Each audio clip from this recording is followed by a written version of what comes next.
You're listening to The First Question with Paul Hendrick, brought to you by Ballistic Sports. Follow Ballistic Sports on Twitter @Ballistic Sports. Colby Armstrong's professional hockey career spanned 13 seasons, 3 countries, and 6 teams. The Saskatoon product played 8 of those seasons in the NHL and can count Sidney Crosby and Carey Price as 2 of his former teammates. He's a former Memorial Cup champion, a world champion, now broadcaster in both Pittsburgh, where he resides with his wife Melissa and 4 children, and of course in Canada on Rogers Sportsnet. Colby, some of my favorite memories covering the Toronto Maple Leafs were those annual dad's trips. And I remember back about a decade ago, we're in Central Park practicing and coming back and on the bus and hearing this gut-wrenching laugh and turning around, seeing you and your dad, Wayne, belly aching laughing, listening to our radio analyst, Jim Ralph. Jim had you guys dialed in, but I mean, you could have fit maybe 3 popsicle sticks in each of your mouths. You guys were grinning so hard. Yeah, those were good trips for me because honestly, it's kind of weird, but I was injured on them. So I got to actually hang out with the dads quite a bit and see just how good of a time they actually had. Obviously there to watch their boys, but to be able to go on those trips while, rehabbing and everything and being able to still spend that time with my dad was great. And I purposely sat right behind Ralphie by chance. I think it was like my first day as a Leaf. So on our first road trip, I forget, we took the bus from the practice rink and I just happened to be behind him. I forget how it exactly happened. It was preseason. But anyways, I ended up sitting behind him. And I remember watching Ralphie's old VHS tape where he does all the imitations. I forget what it was called, but I was like, hey, I know, I recognize you from these tapes I used to watch when I was a kid all the time. And so after that, as soon as the dad's trip came, I'm like, Dad, you got to meet this guy. He's awesome. And he had us laughing pretty hard. My dad likes to laugh, so it made for a good guy to sit next to on those trips. Did you guys room with your dads back then? I think the last might have been, I remember Matt Fratton having to kick his dad out of the room because his dad snored so loud. But I mean, it was a factor in how the guys played that night. I'm not sure whether you and Wayne got to room together that weekend. I'm trying to remember. I think we possibly did. And the only thing I kind of really, really remember is because we were in New York. So Colton Orr's dad was like the mayor of the rink, and he was like bombing around from his time as a Ranger. And obviously Colton being really popular, and just kind of cool to see him and how the fans loved him in certain sections of the rink where I think he used to spend most of his time. And then I remember Mike Myers and Adam Graves coming into the dad's suite and just the reaction from the dads and how great Adam Graves was in speaking with all the dads and understanding the sacrifice and going through it himself, but just an amazing guy. And, so maybe I blocked out rooming with my dad. Maybe I blocked that out. First ballot Hall of Famer is going to be Doug Orr. I mean, that guy enjoyed the dad's trips the most. And, Mitch Bozak as well. Tyler was telling us in this podcast, there's no way he was letting anybody else go on that but him. Like you'd think maybe Justin might be able to come on. No, not a chance. No way. And then from your old neighborhood, Jeff Shen, he's been on 17 of those. Yeah, wow. Yeah, and then heck of a year the last couple of years with back-to-back cups from both his boys. So yeah, I mean, it was great getting to meet all the dads too, right? Because although we come from all over the place in different places, and once teams started doing those trips, I see they're doing moms trips now, which I think is really cool for the moms to be able to experience that with their baby boys. And it's always it's so nice. I could just imagine my mom on a mom's trip, but to get to just telling stories and talking, and having laughs and, sharing some stories at the team dinner the night before the game, which is where most of the good stories came from the dads about their kids when they were, 12 years old, playing minor hockey, and all these crazy road stories of traveling to tournaments, and you hear some of the best stuff, and it's like you kind of sit back and go, man, we're like you lived in Quebec or you lived in here in Czech or Sweden, but we lived kind of the same life, so it was always really fun to have those trips. I'm glad they still do them, and I think it's just something that you just can't even put a price on for what it feels like for the player to have their parents there, mom or dad, to experience that with them, because you want to share it with people, right? And you want to share your success and playing in the best league in the world. You want to share that with your family, and at times it's just here's a ticket and then wait for us after the game here. But you know, they roll out the red carpet on those trips where you're right in the room, and it's something else. It's really great. Before we move on, do you remember Francois Beauchemin's father-son trip story? That was the craziest. That's the one story I think of, don't you? Well, I mean, you know, Francois's dad's watching his son play Pee-wee hockey. It's tournaments. You know, you're drinking some beers and having fun. Who drives home? Yeah, I know, Frankie kid does. Yeah, I know. It's an unbelievable story. We were all like, couldn't believe it, like dying, right? Like it was just crazy. So those are the stories we got to hear from those trips. It was pretty wild. Well, you mentioned your mom, and yes, the Leafs have done a great job with their mom's trips, as have other teams in the NHL. But Rosemary had a big hand in what you were doing, and it's a famous story. I don't know if she's teaching skating anymore, but she's done so for the better part of 4 decades. And, you know, I'm not saying you were the quickest, a Matthew Lombardi type skater, but structurally you were very good. And this is all the ability to work with your edges, and you can thank your mom for that. Yeah, absolutely. And she is still doing it. So she's closing in on 50 years of figure skating, power skating, skating coaching back in Saskatoon. And I can't believe she's still doing it. Not like she's old or anything, but it's just like a lot of years of being bent over, talking to little kids, or, you know, it's a lot of years with your skates on. But yeah, she taught skating virtually for almost everybody in Saskatoon in my years growing up, and still to this day. It's kind of weird now. My mom telling me stories of all the guys that I played hockey with, or my brother played with. She's now teaching their kids. So it's she said that makes her feel a little bit old, but yeah, from just the power skating and skating technique classes and skates that I could get to figure skating when I was younger as well, which I got into, made us really a rink rat family. I was at the rink all the time, and I was bouncing back and forth between figure skating and hockey throughout the winters. And I skated all summer doing figure skating as well. So it got me a lot of ice time, and like a crucial part of, you know, development and learning when you're younger. And I learned the edge work. I learned how to move properly, and you know, it helped me elude some bigger customers in the corners, I think. Also, there was ice, and there was ice in your backyard. And this is the northeast suburb of Saskatoon, Arundel, and what a neighborhood it was. How busy was your dad each and every winter out with the hose, making sure that you, Riley, and your sister had ice?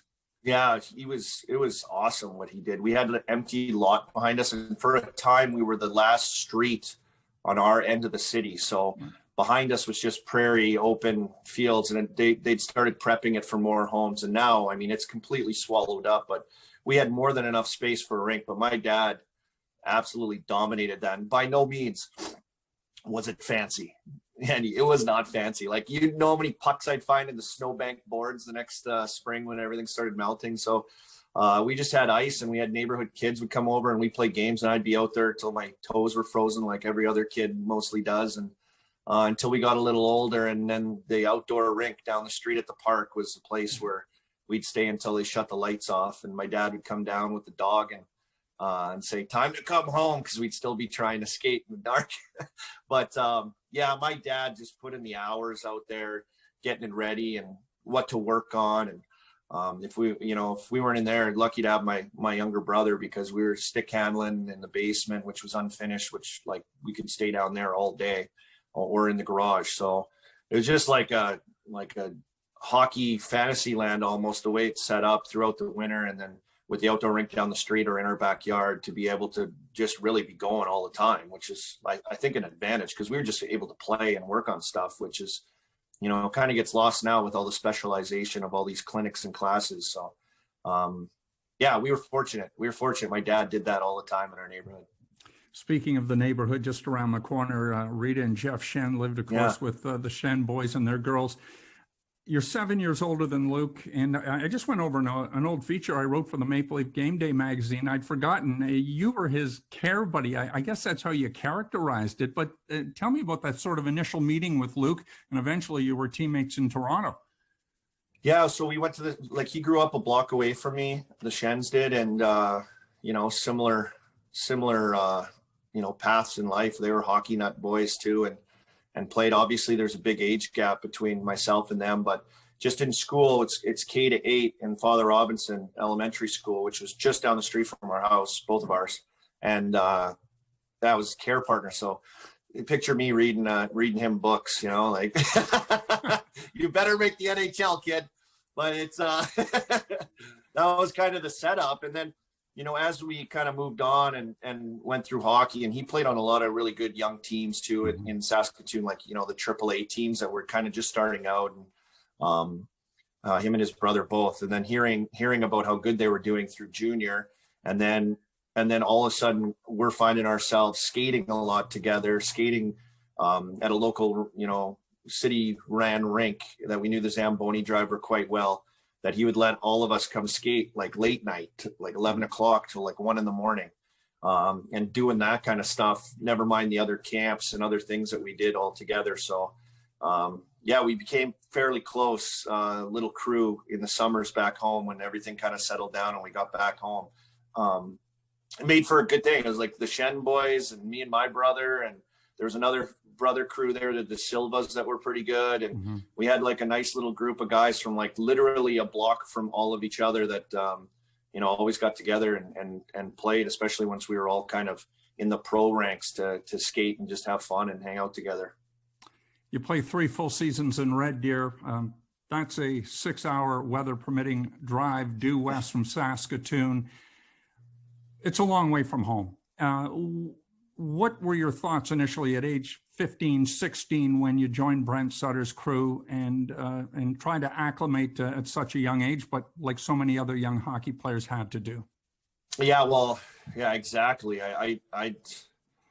I just kind of went into it just wanting to play hockey, and the rest of the stuff I didn't really even think about, like registering in a new school, living with another family. Like that was all kind of like on the side, besides just trying to make the team, especially my first year. Brent took over the team, and you know, he came in there to build a winner, and you know, he made a bunch of changes as it was his new thing, and president, GM, owner, head coach. I mean, he did it all. So, you know, to come into a situation like that where he was trying to like rebuild with his own guys, and the guys that they had just drafted in a couple previous years, there was a big switch over from, like, you know, some older guys to some younger guys coming to try out. And, you know, it was a whirlwind of hockey, life, living, fitting in. It was kind of, you know, coming from Saskatoon and you watching the Blades, who's our junior team growing up. Like, I thought that was like the NHL at the time, because, you know, we had Calgary and Edmonton, and obviously Winnipeg a little further away. But, you know, I didn't go to an NHL game till I was probably 16 years old. So it was just like, it seemed like far away at the time. But, so junior hockey was like the big thing. So I had like a real drive to want to like play junior hockey really bad in the Western Hockey League. And, you know, whatever family they stuck me with or whatever school I had to register at, if I made this team, I was going to make it work. So I can't say it was always easy. Like, you know, you get a little homesick at times, or, you know, when you want to talk to your parents or, you know, see your parents after a game, or if you're going through a tough week, you know, it forces you to kind of, you know, take care of yourself and figure it out a little bit personally. You know, whereas, you know, you have a little more people to lean on. But I made a lot of late night phone calls to mom and dad when I was just laying around trying to figure things out. No problem getting acclimated on the ice. 3 seasons, 100+ minutes in each of those seasons. You had to have pissed off a lot of fans and players in every one of those buildings in Western Canada. Anything stand out to you in any one of those buildings where Colby Armstrong wasn't exactly fan number one? Yeah, I was like a thorn in the side. We had some tough guys on our team as well. And, you know, Jim Bandemir, who had a good NHL career, he's really, you know, one of our best players, but also very tough. And he was our captain the year we won the Memorial Cup. But, yeah, we always had kind of a team that could play you any way you want. We can beat you 2-1, or we'll beat you 6-5, or, you know, if you want to make it rough, we had guys that could do that too. So it was really, I think, the way Brent wanted us to play, but it suited me so well with the way I was able to play and, you know, make myself involved and get into trouble. I had a lot of meetings with Mr. Dirks in the Western Hockey League, though, to you know, get myself under control a little bit. And you're crossing the line here, and let's look at this play. And so, yeah, it wasn't always rosy for me, but at the same time, it kind of, under Brent and playing with those teams and understanding how to win and understanding, every personality and every type of player is so important on a team. I think it led me in a good path, to pursue pro hockey coming out of there, because it taught me so much. That Mem Cup year in 2000, 2001, a few names, they're not household names like a few of you guys who went on to the National Hockey League. We know who Kyle Wanvig is here because it was his trade to Toronto, or at least free agent signing that jammed in Bill Waters' fax machine. Another name that stands out, Justin Mappletoft, and another goaltender, Shane Bandera. These guys were all world en route to that championship that season, weren't they? Yeah, they were so good. Like Justin Mappletoft, Islanders pick, and, spent some time with the Islanders. I ended up playing against them in the minors the next few years after we were done there. But yeah, just a really crafty guy at finding space and having a good shot. And, that year that we won, I mean, his leadership was huge for us. So, yeah, and then not a lot of people know these guys, but they were damn good junior players. And Shane Bandera was MVP of the league, and I mean, he was a stud for us through the playoff run that we had. Kyle Wanvig, as you mentioned, and we traded at the trade deadline for Martin Erat, who had a good NHL career as well. I think everyone remembers the Forsberg trade with Washington to get Erat that everyone kind of talks about, what happened there. But Marty Erat, I'm telling you, not only a great teammate, but he lit it up for us through the playoffs and what he brought for us. And the cool part about Marty Erat, after we won that year, the next year, Brent took us down to go watch Marty play and against the Calgary Flames. So, that for me was like a moment where, I played with Marty. I saw how good he was. And then the next year he was in the NHL, and, for me, I just got drafted, and to go watch him play in the NHL and go, man, I played with that guy last year. Look at him. He's playing in the NHL. This is crazy to see, but it kind of hit home that I was like, maybe I'm just maybe I'm not that far off. Maybe this could actually happen, because you never really know. Right. So it was, it was an exciting year, the year we won. We had just a really good, solid team of guys that could, do a lot of different things for us, and ended up winning just down the road from Saskatoon, where I was from, in Regina, which made it really cool to have family there and friends and stuff that decided to shoot down for games. Yeah, Marty makes the jump right from junior. You went to Wilkes-Barre for 3+ seasons. I know you wanted to get up to the big club in Pittsburgh a little quicker than that, but just how valuable is the American Hockey League and necessary in terms of getting you to that next level and allowing you to have the 8-year career that you eventually did have? Yeah, it was important for me. I was so skinny, Andy. I was the skinniest rail of a guy. I was like Mitch Marner, but I played a different game than Mitch Marner, so it made it a little bit more difficult. And when I broke into the American League, when they sent me down there, I was like, okay, I kind of expected it, but you're also in a little bit of a hurry, like anyone else. You want to get to the NHL, so you're kind of, there's moments where you're definitely pouting, why can't I get a game, or why can't I get 2 games? Come on. And then all of a sudden it goes from why can't I get a game to I might be going to Russia next year, after I played 3 straight years in the minors and then got cut again and sent back. But my time through the American League, looking back on it now, that when my career was done, or maybe middle of my NHL career, when I finally made it there, I look back and I was like, man, that was so perfect for me to spend that amount of time there. And I know it was in a big rush, but I needed to learn, I needed to develop, I needed to learn how to be consistent, and kind of hone in my position where I could end up playing left wing and right wing. I dialed in a lot of good skills to make me versatile in the NHL.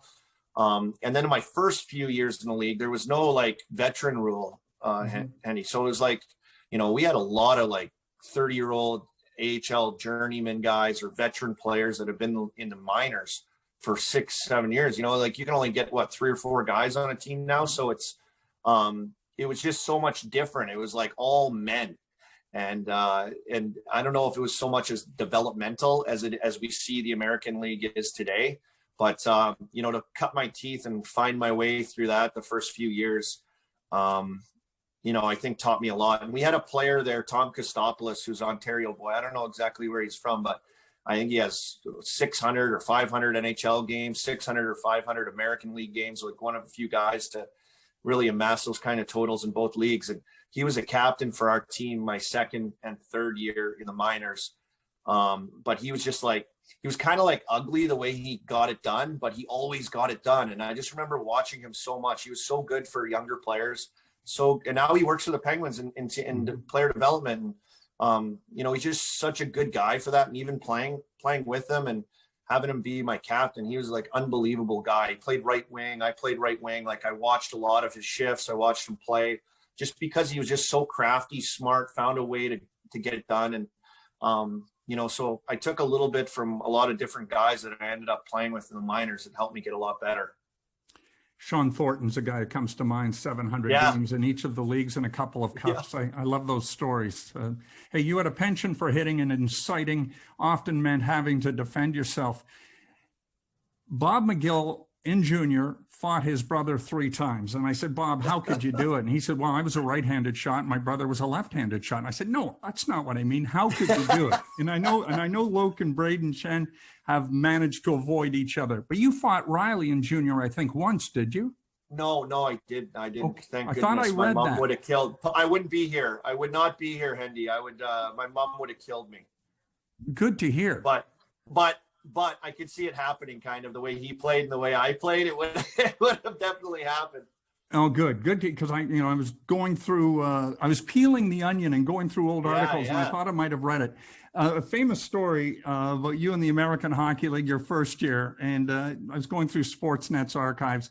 Gavin Morgan. Oh my gosh, yeah, I took a beating on that one, but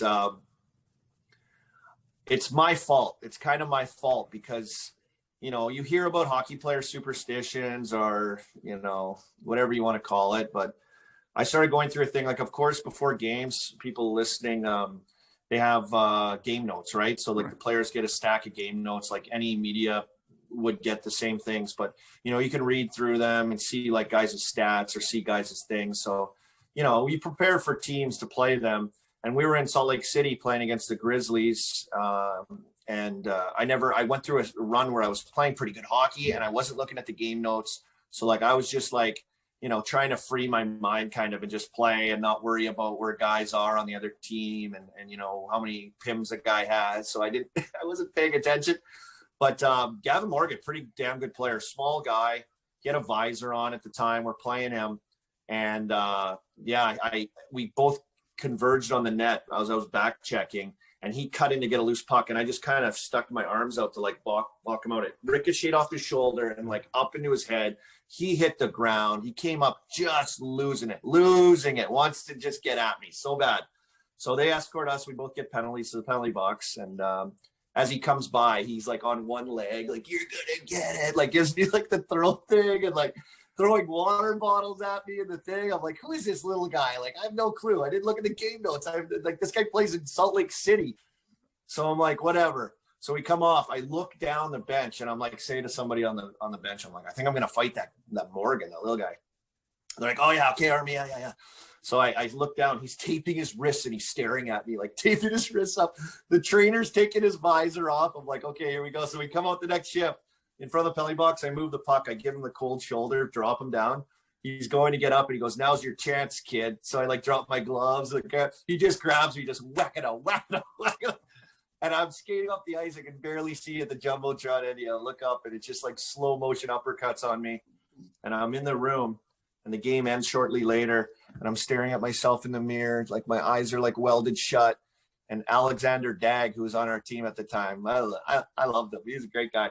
He comes out, he slaps the game notes, the pad flipped open to Gavin Morgan's thing, and he goes, check the game notes, kid.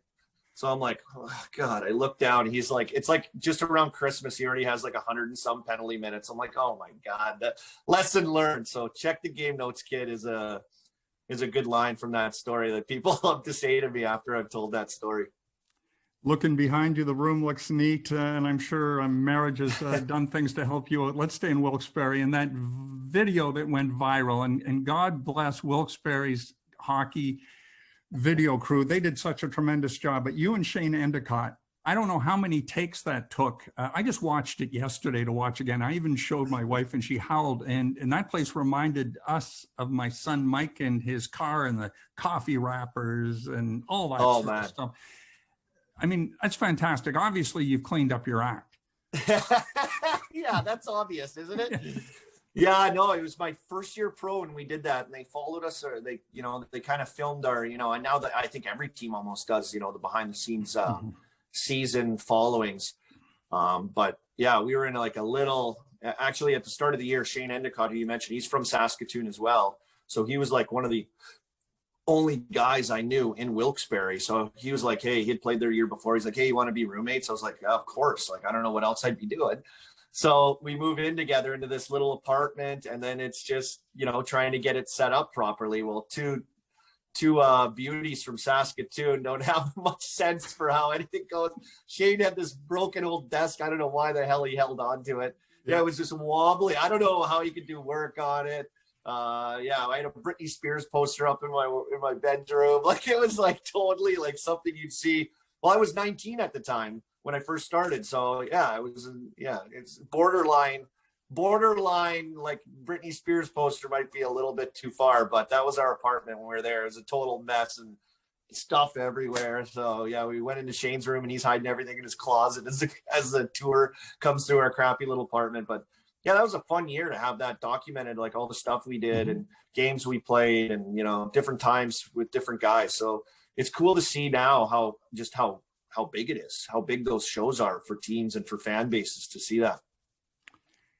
You get a chance finally to get called up 4 seasons into your professional career, and you're rooming with an 18-year-old player, rookie Sidney Crosby.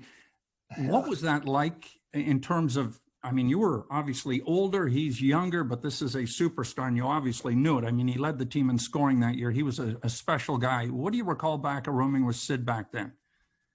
Yeah, well, I remember, like, first of all, just at camp that year, like getting to see him for the first time. I saw him at on Sportsnet at the Memorial Cup the year before, and they'd lost to London in the final. I remember watching that on the couch up at my aunt and uncle's lake house, and kind of getting to see, because back then, like, YouTube was just kind of getting started, and like, it was hard to really just see guys, and it was just different. Like, it's so accessible now to get your eyes on someone, but seeing him at camp and skating against NHL players and, standing there taping my stick while we're getting ready to go in the next session and watching how smart and how good he was, to obviously getting called up. I got called up right between Christmas and New Year. So right in between, just before the New Year and just after Christmas break. So it worked out that my family was in Wilkes-Barre over Christmas visiting, my mom, my dad, my sister.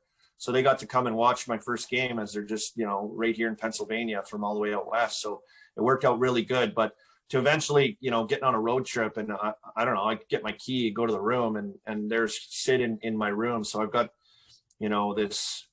I'm this guy that's played 3.5 years straight in the minors and just kind of getting my first taste and called up, and there's NHL guys everywhere.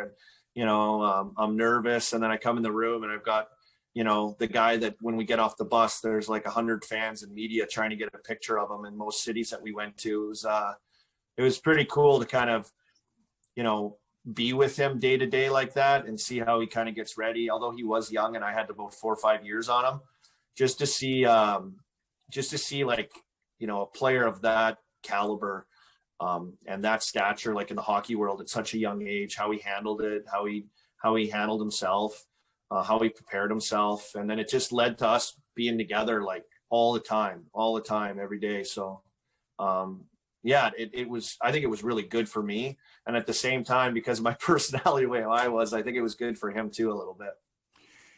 I was watching an interview Darren Millard did with you on the Fan up in Toronto here, and you're traded 3 seasons into your Pittsburgh career. I didn't realize your mom called you to let you know that you'd been traded. Yeah, it was great. Yeah, we were playing the Islanders that night, and I was in the hotel room getting ready to play, obviously, taking a pregame nap. But yeah, like you mentioned, Sid was my roommate. So Sid was out with like an ankle sprain or something at the time. So I got into the room, and I got to the hotel, and I go in my room, and I have my own room to myself, which at the time was like, Henny, you know this. It's like kind of weird when you're not like a super veteran player to get like your own room. So it was just like a little bit odd to me that they wouldn't stick me with like another younger guy and give like a, move it up, bump it up, and give him his own room. So I don't know why in my head though, now looking back at it, I'm like, they knew they were going to trade me. Damn it. They put me in my own room so I could just be like on my own. But yeah, I was pregame napping, and after a pregame meal, and around like I think it was like 3:05, like just after the deadline had ended.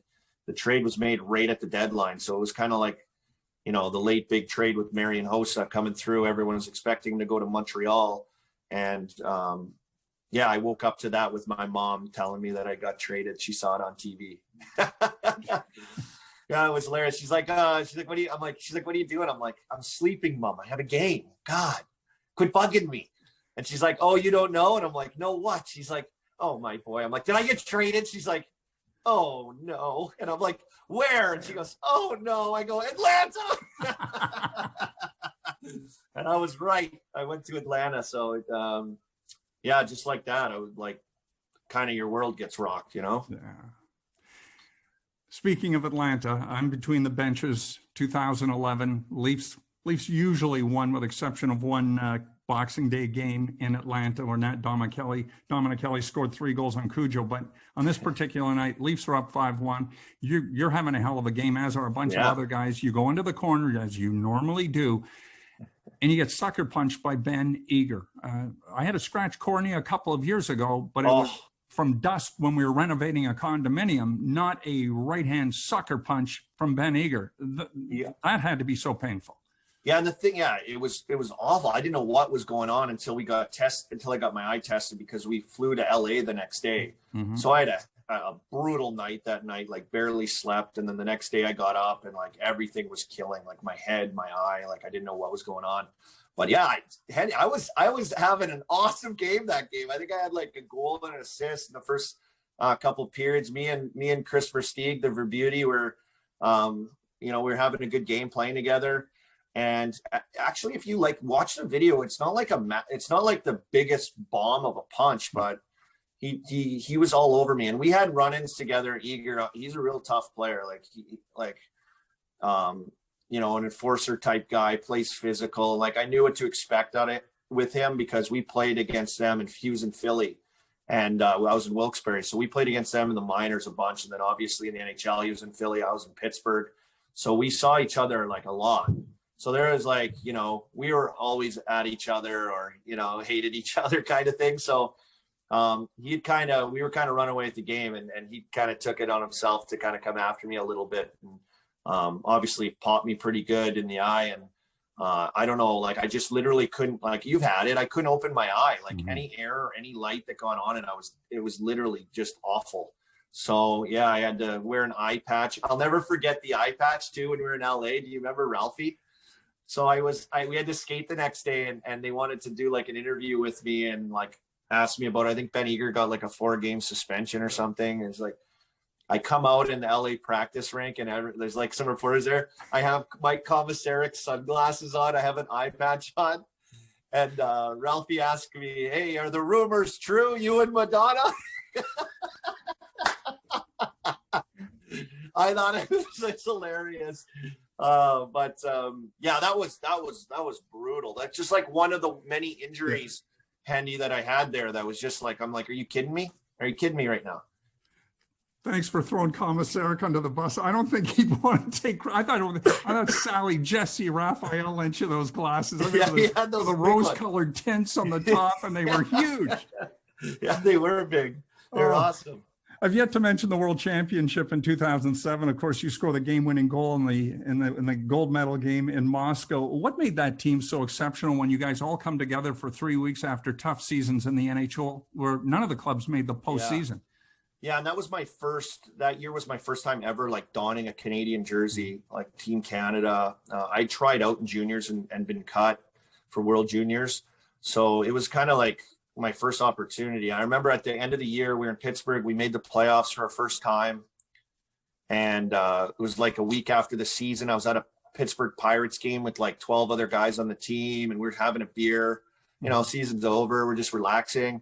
And I get a call on my phone. I'm like, hello? He's like, hey, it's Steve Yzerman. And I'm like, yeah, okay. Like, what's going on here? So Steve Yzerman calls me and asks me if I want to come play for Team Canada. And of course I was like thrilled. I was like, heck yeah. Like, when are we going? He goes, you're leaving tomorrow. And I'm like, where? And he's like, Russia. And I'm like, okay. And I'm like, just to let you know, I've been off for a week. Like, you know, like 2 days off or a day off is like a week off. It's so brutal. It's hard to get it back. And he goes, hey, don't worry, Army. It's like riding a bike. You'll be fine. So I'm like, okay, if Steve Yzerman says it's going to be fine, I'm going to be fine. Let's go. But yeah, to come together, like first thing right when I walked in, Shane Doan, I don't know if he was waiting for me or if he just happened to be walking by, but just like the best guy ever, just meets me right in the lobby. I'm in Russia at this massive, crazy hotel. There's people everywhere. There's fans from other countries partying and drinking in the lobby. This place was huge. And I'm like, where am I going? What's happening? The time change is crazy. How am I going to fit in? I don't know. Some of these guys might hate me just from playing against them, but couldn't have been like a better group of guys.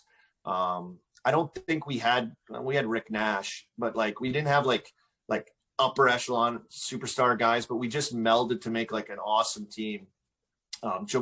Jamal Mayers, Jay McClement, Jason Chimera. I remember they were just like a really awesome line for us through our team. And then the Stahl brothers, Camilleri, Dion. Yeah, we just had a really, really good group of just solid, smart, all around players that made our group come together. But having a guy like Shane Doan as our captain and, you know, the guy that kind of met me in the lobby to carry my hockey bag up for me while I dragged my suitcase as well.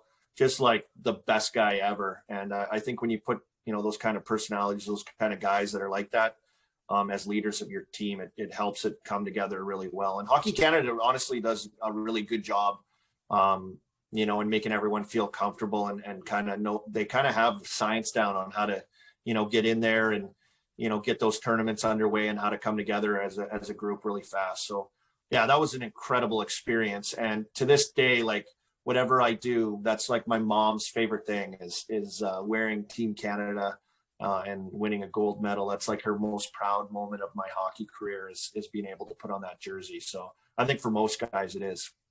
Yeah, Shane Doan, he and his brother won Man Tracker. Do you remember Man Tracker? Yeah. Like they won. Like they outran those two horses. The guy on the horse. Yeah. Exactly. I mean, that just goes to tell you what those brothers are like and what Shane's about. We'll wrap up in just a couple of moments here. You've been phenomenal. I want to talk about Melissa and the job she did with Cruz and a brand new baby when you wrapped up your pro career, not in Stockholm. You were a little further up. How do you pronounce it? Vecchia? It's in Vecchia. Yeah, Vecchia. It's a small town. Like I think it's like a college town, kind of small college town. So I think it's like really populated during school time with students. And then it's probably like 70,000 people city, but there's like little lakes in the middle. And I mean, it was no Stockholm or Gothenburg, like two of the major centers that they have there and have teams there, but it was really, really, really comfortable. And I mean, I put my wife in a tough spot there. We were just about to have another baby. I was kind of on the verge of, you know, a few teams being interested in staying here.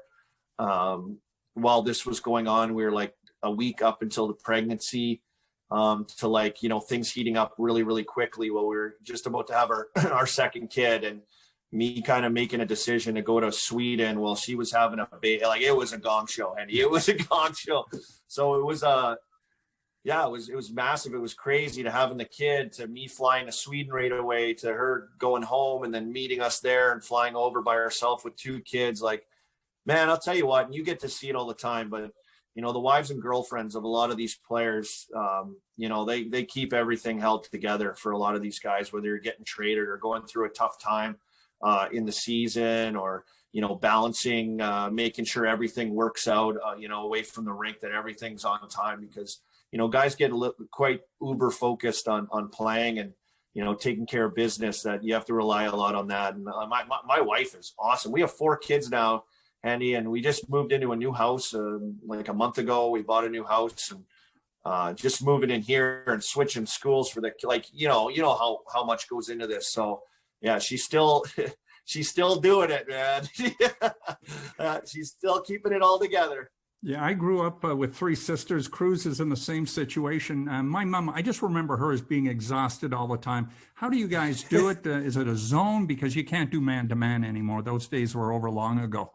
Yeah, it's just, I mean, I don't know, they're kids, right? And then Cruz is the oldest of four with three little sisters. So I can see how he gets a little bit like, get away from me. You know, he wants like his own little space, or he's tired of the girls jumping all over him. And he's always asking to have a buddy over if he can go somewhere else. So it makes it a little challenging in the times we're in right now, obviously, as well. But yeah, we somehow make it work. I don't know. We've got all the little girls going in there. They wanted to do dance. They wanted to do gymnastics. So we found a nice meld of cheerleading where we could just go to one place. Cruz was wanting to play hockey and baseball and soccer. So yeah, they all have their own thing, and somehow we make it work, and somehow it all comes together, much like your parents probably did. And yeah, I don't know. Sometimes I lay in bed at night and go, man, that was a battle today. But it always seems to work itself out, you know, day to day with us. Well, I ended up marrying my youngest sister's, one of her very best friends. So stay tuned for that. Yeah. Well, listen, his is a hockey journey that's taken him from Saskatoon to Red Deer and on to the NHL, a Memorial Cup win in 2001, a World Championship in 2007 as a proud legacy alongside his 8-year National Hockey League career, and serves in defining just how good Colby Armstrong was and still entertaining us off the ice 6 years after that career ended. Colby, thanks for this. This was fun. Yeah, Paul, great connecting with you. I'd love to be on here with you. Felt like old times, and congrats on everything in your career as well. You were awesome to work with and fun, as you see today.